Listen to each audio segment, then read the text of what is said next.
What is up, geeks? I have this DC Superheroes Series 3 Batman for you, and this is probably my favorite Batman figure so far. I have a ton of Batman figures. This one just seems to stand above all of them, and you'll see in this review. It's a really great figure. It's a hard figure to come by also, and I actually got this guy loose. That's why I don't have any accessories with him. He came with a ton of batarangs. I have a lot of batarangs anyway, so it doesn't really matter.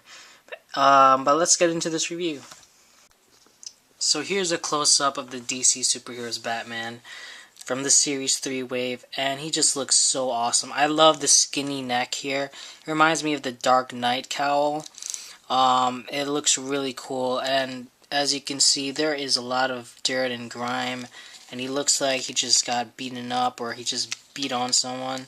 And it looks awesome. It really looks awesome. It's all over the place. It's in his gloves, and it's not just scattered around. I mean, it's perfectly put in, and it makes sense that a lot of it is on his gloves because he's getting his hands dirty.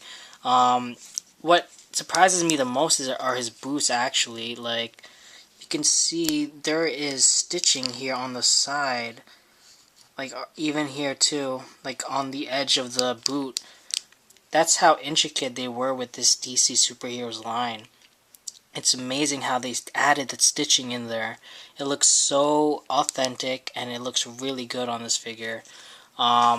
It goes, I mean, from the gloves to everything. It's very detailed. There's also stitching in the gloves. There's some line work here. I really like it. I really do. And you can see on his cape too, a lot of dirt and grime. A lot of it's shadowing. You can see here, the deeper you go, the more of a shadow effect they have in there. Very nice paint job. The one complaint I have with the paint is actually something that could just be my figure. Since this was a loose figure, maybe that's the reason why it happened, but you can tell that the cowl and the cape are different shades of blue. This is more of a turquoise, I'd say. This is like a sky blue kind of color, and you can really tell the difference when you're looking at it from the side here. And it looks like the paint could maybe have faded away, so that could be the reason why. Maybe it wasn't placed in the right temperature, so it could just be mine. But other than that, it's a really great figure. I really love the utility belt. It's thick. It has this cool Batman logo here. All of it's sculpted, huge like packs in here. You can really tell that he has things in it, and I really like that. I really like it. The wrinkles in his underwear, just everything. There's tons of detail. The inner line work here too. I know that DC Classics kind of got lazy with that. They didn't really give that kind of detail like this does. Even the boots, awesome boots right there. I love boots. Like, look, oh my god, I didn't even notice this. He has his Batman logo down there in his boots. I just discovered this right now doing the review.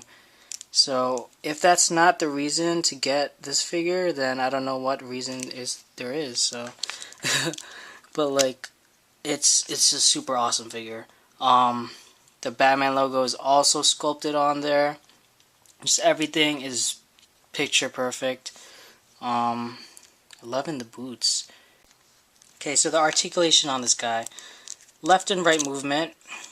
Also a nice up and down movement.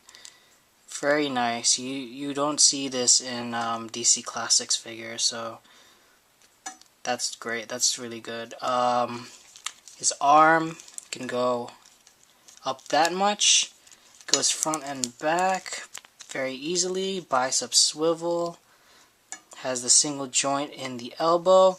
And what I love is his gauntlet moves, because it's perfectly placed. I feel like all Batman figures should have this, because if you just have the wrist swivel, the problem that you have is like when he turns his arm, the gauntlets over here will be facing an awkward direction. It wouldn't make sense.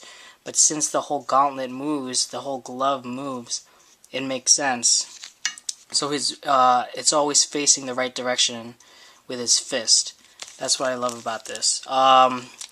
Has the ab crunch, has a waist movement, has the gauging crotch pits standard with Mattel, has the lower thigh rotation. Forgot to say also it goes forward and back pretty well too. Usually they don't go that well, but single joint in the knee.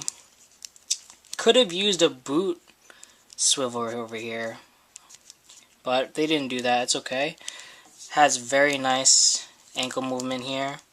It has a slight ankle rock. I'm not sure if it's just loose, what it is, but it does have a slight rock in the ankle, and it's not really you can't really use it that much, so it doesn't really matter, but just worth noting.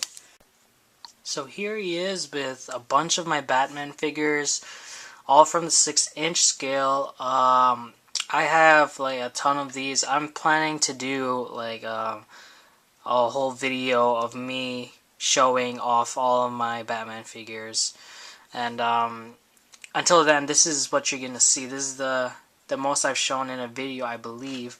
I could be wrong. Comment below if I've shown more Batman figures in one video, but so the DC Superheroes Batman stands at about 6 1/4 inches tall. He's in the right scale with all the other ones. He's a bit taller than his predecessor over here.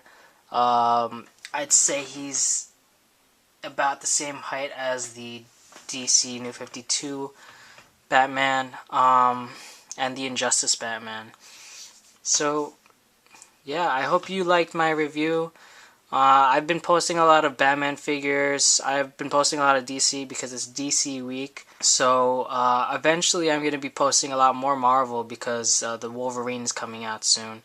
And I'm probably going to do a Marvel week too. So stay tuned for that. Like, subscribe, comment. I always respond to my comments. Until next time, just express, embrace, and enjoy yourself, guys.